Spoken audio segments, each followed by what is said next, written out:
mulai langsung mulai.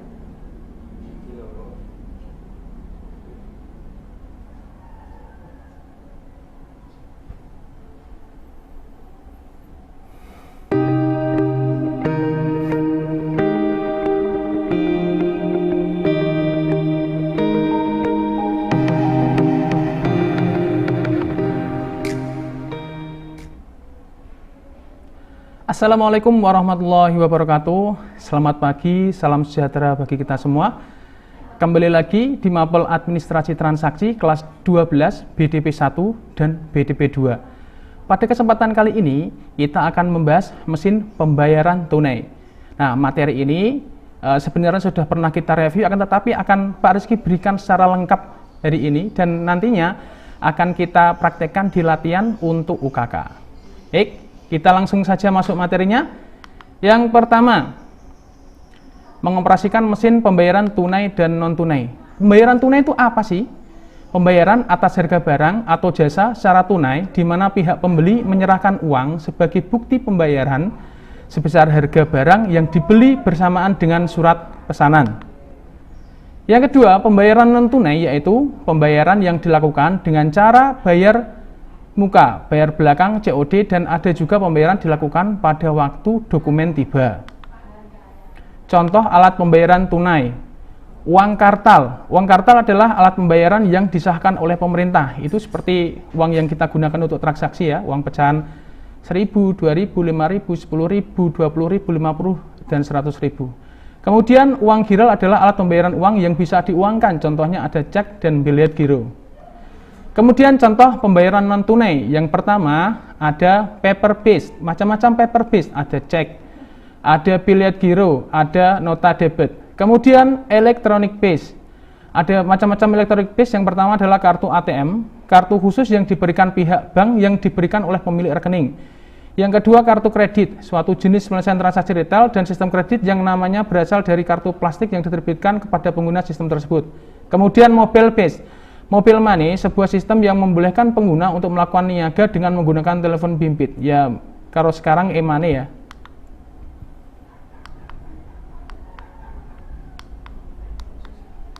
Kemudian lanjut. Nah, transaksi tunai ini tidak terlepas dari peran seorang kasir ya. Peran seorang kasir ini sangat penting. Nah, di sini adalah tahapan seorang kasir pada saat toko mulai buka. Yang pertama, mengambil modal ke bagian keuangan. Yang kedua, membersihkan dan merapikan kasa. Yang ketiga, memeriksa perlengkapan kasa. Yang keempat, menghidupkan cash register atau pos kasir. Yang selanjutnya, memasukkan modal, mencatat acara promosi penjualan, membuat program, mencatat penjualan atau penghasilan, mengetahui total penjualan sementara per hari, mengetahui total penjualan akhir per hari, mengetahui total penjualan sementara dan akhir periode. Nah, yang harus diperhatikan oleh seorang kasir itu apa? Yang pertama, tidak meninggalkan kasa saat laci tidak terkunci. Nah, ini sangat riskan sekali karena ketika ada suatu kehilangan, maka kasirlah yang akan mengganti rugi. Yang kedua, meminta bantuan staf mereturn atau memvoid transaksi. Meminta supervisor kasir apabila terjadi masalah, mencatat jumlah setoran pada buku set.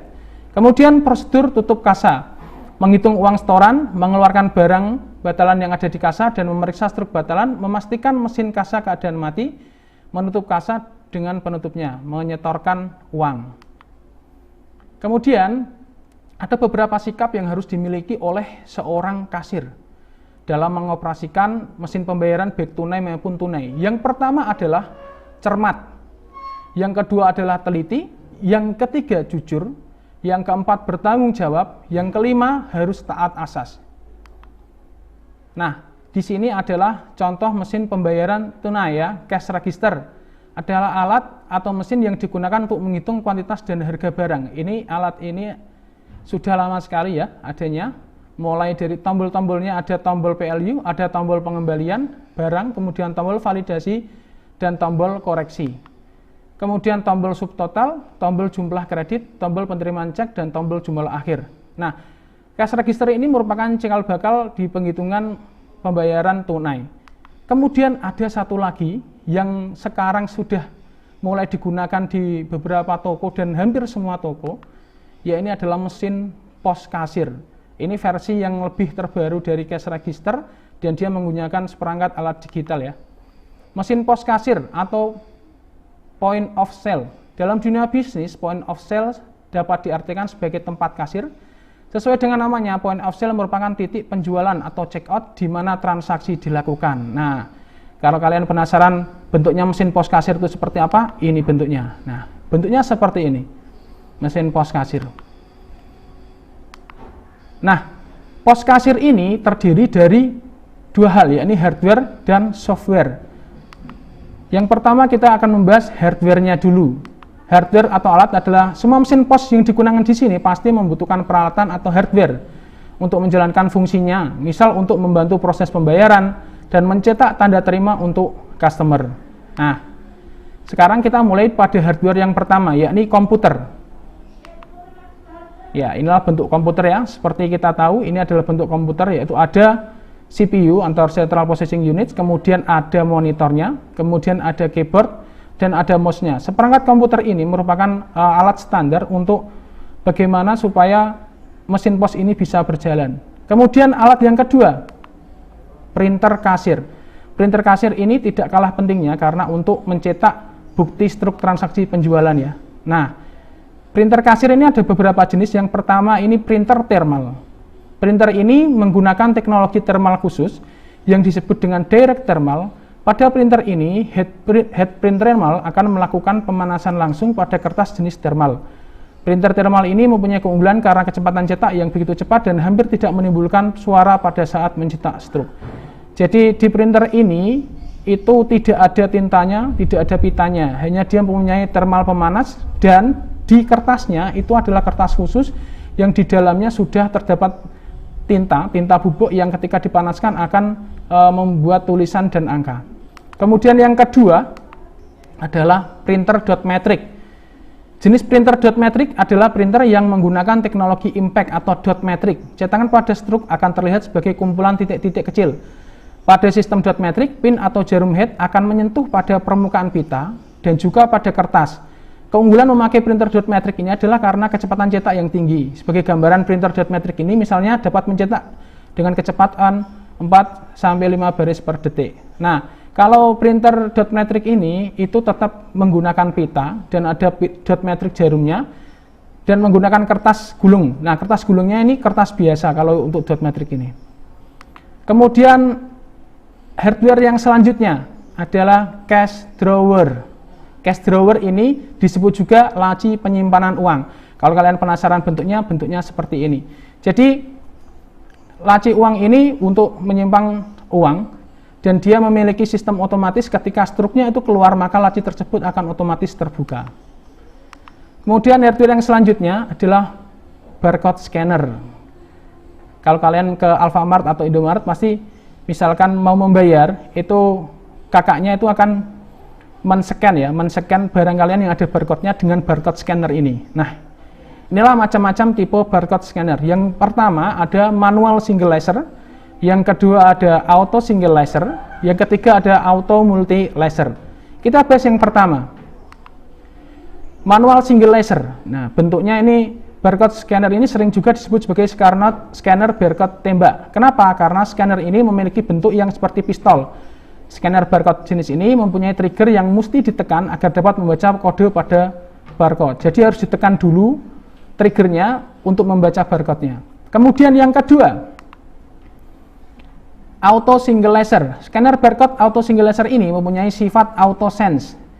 Barcode ini dapat secara otomatis membaca kode barcode tanpa perlu menekan trigger. Barcode auto single laser ini dapat juga dipakai manual seperti scanner barcode manual single laser. Scanner ini sama seperti scanner barcode manual single laser yang memiliki satu laser. Nah, ini lasernya hanya satu dan horizontal ya. Jadi untuk men-scan sebuah barang itu harus mengepaskan barcode-nya supaya benar-benar pas dengan laser agar dapat masuk ke sistem. Kemudian yang ketiga, auto multi laser. Scanner barcode auto multi laser ini berbeda dengan tipe scanner barcode auto single laser dan scanner barcode manual single laser. Scanner barcode ini bisa menghasilkan banyak laser. Scanner barcode jenis ini bisa secara otomatis membaca kode barcode karena dapat menghasilkan banyak laser. maka scanner barcode ini disebut multi laser. Scanner barcode ini juga lebih sensitif membaca kode pada barcode, baik dengan sisi horizontal maupun vertikal. Nah, jadi lasernya di sini sangat banyak sekali ya. Ada yang vertikal, ada yang horizontal, atau bahkan diagonal. Jadi ketika men-scan sebuah barang itu dengan posisi apapun, baik berdiri atau dibuat tidur, itu tetap bisa men-scan. Setelah kita membahas barcode scanner, nah, yang tidak kalah pentingnya ketika kita sudah membahas hardware adalah membahas program software. Software adalah data yang diprogram, disimpan, dan diformat secara digital dengan fungsi tertentu. Nah, program POS software merupakan komponen utama dari sistem POS, yang pada akhirnya menentukan jalannya proses, seperti apa yang harus dilakukan dan bagaimana harus melakukan transaksi. Nah, pasti kalian bertanya-tanya, software apa yang kita gunakan? Yang kita gunakan untuk praktek keseharian kita nanti adalah software ini. Nah, program toko, jadi iPOS versi 4 ya. Nah, bagaimana cara masuk ke program toko ini? Nah, ini ada tahap-tahapnya. Jadi ketika sudah masuk ke program toko, di sini ada menentukan server atau database, local database.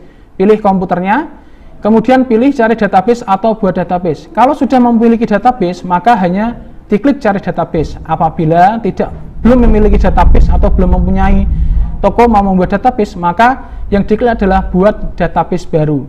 Kemudian kita contohkan saja untuk yang, karena kita sudah membuat database, diklik saja yang cari database, pilih database di bawah ini, database toko kita, kemudian diklik pilih. Nah, setelah masuk, maka akan ada loginnya. Nah, login pertama untuk defaultnya adalah admin dan admin passwordnya.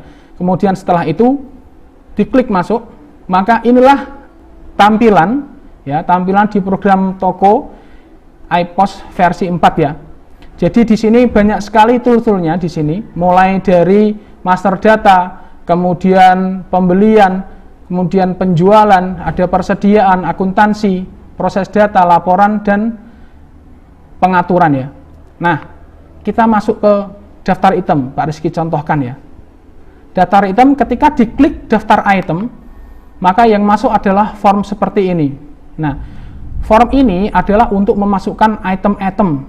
Item apa? Item yang barang yang kalian jual. Misalkan tadi ya, kita membuat database toko kita. Misalkan kita akan membuat sebuah minimarket ya, minimarket. Nah, kita masukkan barang ini, itu dengan mengklik di situ ada item baru. Tanda plus hijau itu item baru, diklik. Ya. Kemudian setelah itu akan masuk di form seperti ini, data item baru ya. Nah, kita masuk di data umum. Yang pertama adalah tipe itemnya, kita klik barang. Kemudian kode itemnya. Nah, kode item ini adalah kode urut ya, kode urut di daftar item. Jadi misalkan kita memiliki produk food dan non food, misalkan kita mau menginventaris yang non food dulu, maka yang food didahulukan. Nah, food misalkan berada di rak 1, kode itemnya dengan produk pertama, misalkan sampo misalkan ini ya, sampo Lifebuoy untuk non foodnya, kode itemnya 001, maka nama itemnya sampo Lifebuoy. Kemudian jenisnya, ketika belum ada jenisnya, maka diklik plus hijau itu untuk menambahkan jenis yang baru. Kemudian mereknya ketika di situ diklik belum ada, maka diklik tombol plus hijau untuk input merek, misalkan diketikkan lagi Lifebuoy. Kemudian rak di sini mata uang ya, mata uang itu IDR lah, karena kita di Indonesia. Kemudian raknya kita pakai 01 ya. Di situ departemen atau gudang itu UTM atau utama, keterangan status jual masih dijual. Kemudian kita masuk ke yang kedua, yakni ya satuan. Satuan dasarnya apa? Jadi misalkan dijual per buah atau PCS atau pak atau dus. Kemudian harga pokoknya berapa? Harga pokok ini diisikan harga kalian membelinya. Jadi kulaan ini berapa? Kulaannya berapa itu dimasukkan ke harga pokok. Kemudian di bawahnya ada barcode. Nah, barcode ini langsung di-scan-kan ke barcode produknya, maka secara otomatis barcode produk terekam di sistem. Kemudian di situ ada komisi sales, ini berapa jumlah komisi sales, misalkan ada salesnya. Setelah satuan kita masuk ke harga jual ya. Di sini ada pilihan harga jual. Di sini ada berdasarkan satu harga, berdasarkan jumlah, level harga, dan berdasarkan satuan. Kita masuk yang satu harga saja, kemudian harga jualnya di situ ada persennya. Kita mau dapat untung berapa sih? Misalkan tadi produknya harganya Rp10.000, kita menghendaki keuntungan sebesar 10%, maka nanti harganya akan menjadi Rp11.000. Begitu pula sebaliknya, misalkan kita terlalu rumit untuk mempersenkan, misalkan 5.000, kita mau jual 7.000, ya silakan diketik langsung 7.000, nanti di persennya akan merubah sendiri. Nah, selanjutnya ada potongan penjualan. Nah, potongan penjualan ini biasanya kalau kita ada toko itu kan member ya, memiliki member lah. Member ini atau grup pelanggan ini memiliki potongan. Nah, settingannya bisa kita masukkan di sini. Misalkan dia membeli produk sampo tadi mendapatkan potongan 1% atau 2%, itu kita bisa masukkan settingannya di sini. Kemudian masuk ke yang lain-lain, stok minimum. Nah, stok minimum ini berapa jumlah stok yang harus ada di toko kalian. Misalkan toko kalian di gudangnya harus memiliki stok 20, berarti stok minimumnya diisi 20. Kemudian di bawahnya ada supplier. Suppliernya ini diisi tempat kalian kulak ya, misalkan PT Indofood ya. Nah, diisi PT Indofood. Kemudian di sini ada gambar. Gambar ini adalah gambar produknya. Bisa dipilih dan diupload. Kemudian masuk ke yang selanjutnya adalah accounting. Di sini ada kode-kode dasar akuntansi yang bisa dimasukkan ya. Nah, setelah kita membahas yang tadi daftar item, Pak Rizky jelaskan lagi item-item toolbar yang ada di master data. Tadi setelah daftar item, kemudian di situ ada item baru sama, yaitu untuk menambahkan item baru plus hijau itu, kemudian kartu stok untuk menambahkan daftar di kartu stok. Di bawahnya ada barcode. Barcode ini fungsinya adalah untuk mencetak barcode untuk produk-produk yang belum ada barcode-nya.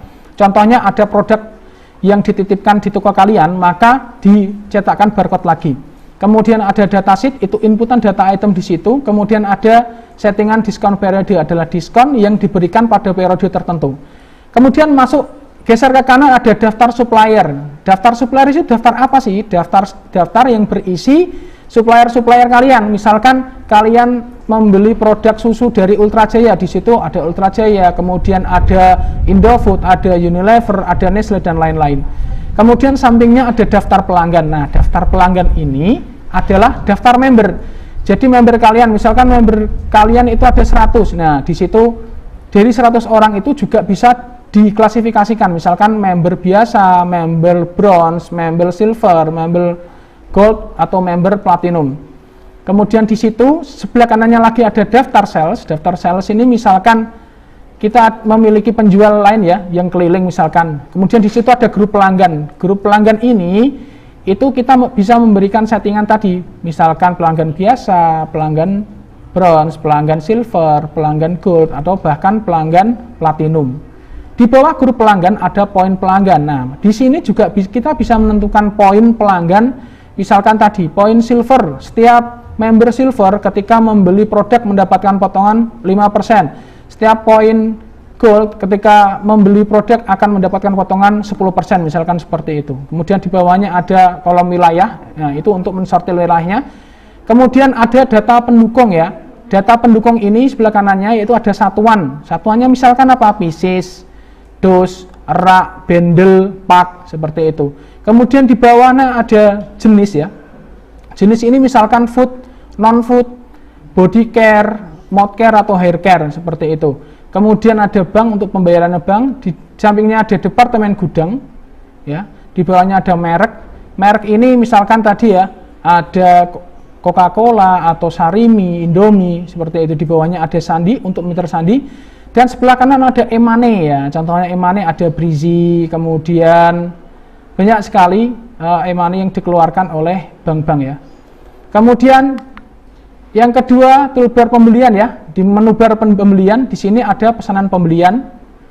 Kemudian daftar pembelian berisi daftar-daftar barang yang kita beli, yang kita kulak.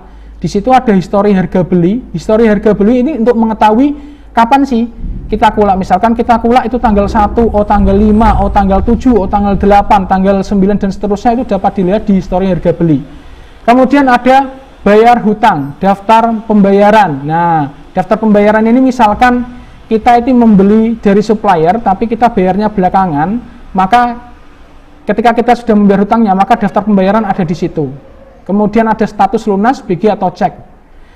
Nah, yang terakhir ada retur pembelian. Retur pembelian ini misalkan kita kulaan, ternyata ketika kita buka kardus ada produk yang cacat, kita kembalikan kepada toko yang kita beli tadi. Itu retur pembelian.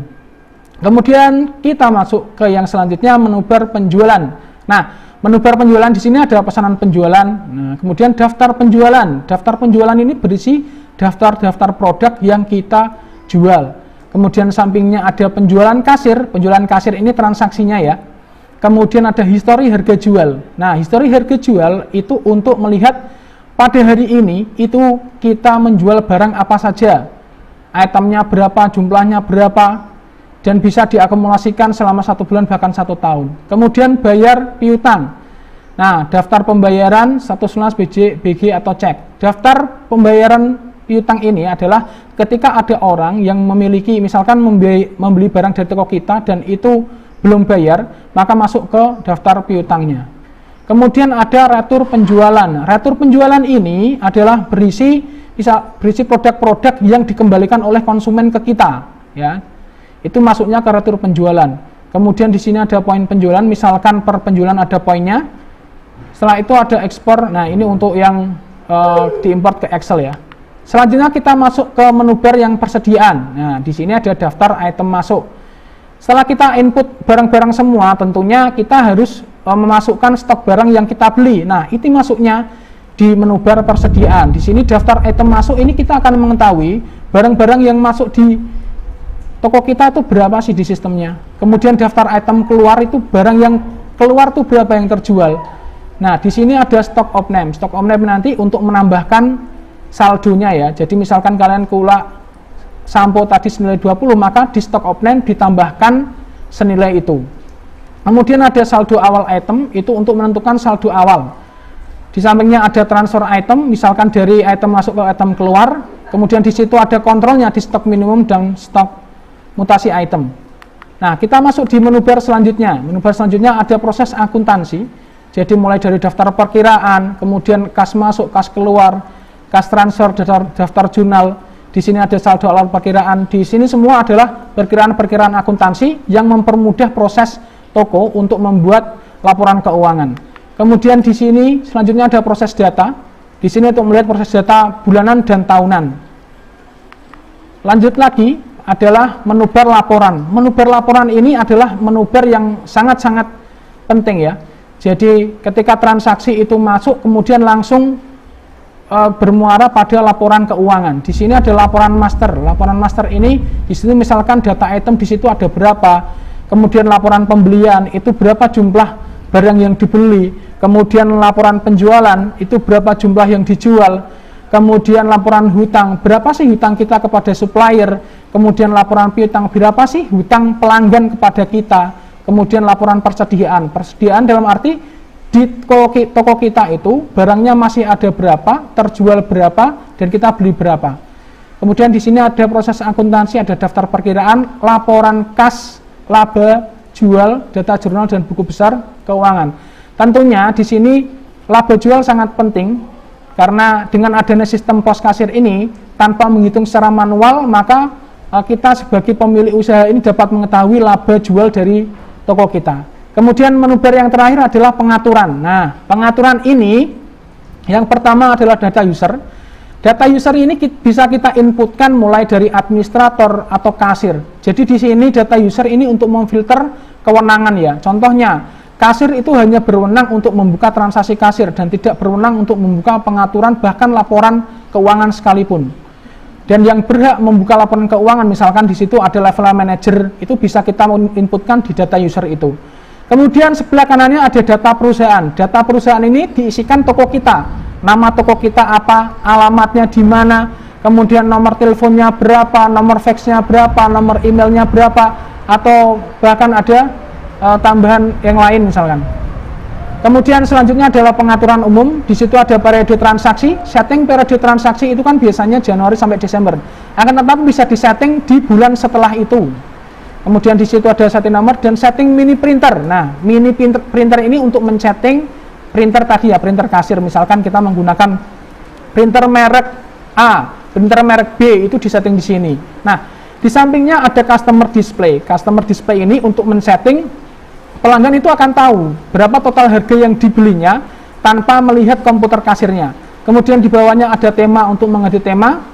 Kemudian ada import dan ekspor, itu untuk data masuk, dan terakhir ada database. Database ini misalkan untuk membackup data, restore data, misalkan komputernya ini hang, maka di backup dan di restore. Nah, inilah sekilas singkat menu iPOS ya, menu mesin kasir, mesin pos, iPOS versi 4, dan akan kita pelajari secara lebih lengkap lagi nanti di pelatihan UKK ya. Jaga kesehatan dengan bersih-bersih. Cukup sekian dan terima kasih. Wassalamualaikum warahmatullahi wabarakatuh.